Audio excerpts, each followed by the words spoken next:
खरं तर महाराष्ट्रामध्ये कायदा सुव्यवस्था राहिली नाही आहे हे अनेक प्रकरणांवर दिसून आलेले आहे. आज दुर्दैवाने पुण्यामध्ये जी घटना घडली त्या घटनेची तक्रार दिल्यामुळे ही लोकांसमोर आणली. याआधी सुद्धा नाव शिवशाही आणि वागणूक मात्र निजामशाहीपेक्षा मोठी गैरवागणूक या राज्यामध्ये महिलांना मिळत आहे की असा प्रश्न आमच्या मनामध्ये निर्माण झाला आहे.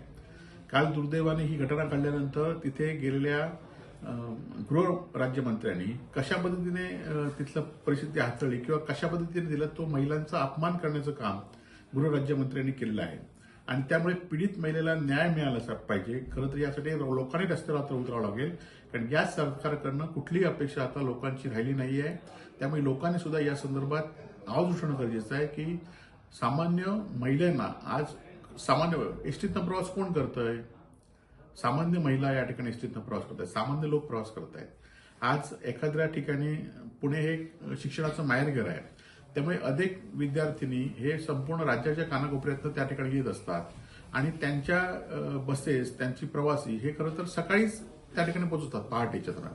आणि त्यामुळे अशा या पुण्याच्या याच्यामध्ये संपूर्ण आज जर त्यांना योग्य कारवाई नाही झाली तर लोकांचा विश्वास या ठिकाणी उडेल. त्यामुळे पोलिसांनी कुठलाही दबाव न करता कारवाई केली पाहिजे आणि त्यासाठी शिवसेनेने काल जसं पुण्यामध्ये आंदोलन केलं तसं राज्यामध्ये आंदोलन आता लवकरात करेल आणि या महिलांना न्याय दिल्याशिवाय शिवसेना स्वस्थ बसणार नाही.